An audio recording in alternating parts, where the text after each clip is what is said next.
Natagpo ang patay ang mag-live-in partner na negosyante sa isang apartment sa Maynila.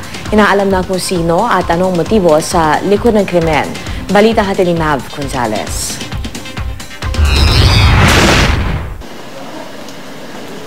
Naaagnas na ang labi ng mag-live-in partner na negosyante nang matagpuan sila sa inuupahang apartment unit sa Sampaloc, Maynila. Paniwala ng mga pulis, Martes pa posibleng patay sina Jenibeth Bayeng at Donald Victorino, pero alas 5 ng hapon kahapon lang nadiskubre ang mga bangkay nila. May delivery business ang mga biktima at nagkataong lahat ng kasambahay nila umakyat ng Baguio para umangkat ng gulay nang maganap ang pamamaslang. Ngunit nag-alala raw ang mga tauhan nila dahil hindi makontak ang mga amo, kaya pinag-usapan nila ang isang kaibigan ng biktima na puntahan ang apartment. Kumakatok po ako kasi may ilaw po sa loob. Tinatawagan ko siya, tagal na po, hindi po sila sumasagot. Binuksan ko po yung pintuan kasi may sarili po akong susi doon. Yung kwarto ng mga pangbabae, may nakita po kung naigang isang babae. Nakagapos po yung kamay. Bigla na po tumakbo palabas, humingi po ng tulong.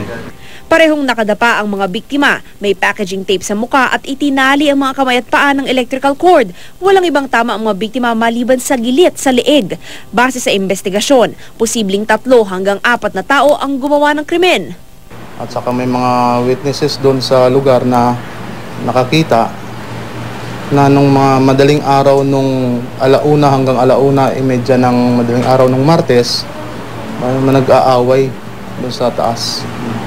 Hinahabol itong babae at saka sinasampal-sampal. Galit na galit itong gumawa ng krimen. At saka wala po siyang forced entry at saka forced exit. Posibilidad po na kakilala ng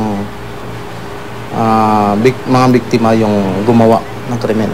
Isa sa mga tinitingnang anggulo ng mga pulis, ang crime of passion. Dati kasing may kanya-kanyang asawa sina Jenny at Donald. Si Donald, pumano ang misis noong Enero lamang, habang hiwalay si Jenny sa asawa. May nakuha ang sulat sa apartment na may petsang 2011 pa na nagsasabing hiwalay na sina Jenny at ang kanyang asawa at wala na silang pananagutan sa isa't isa.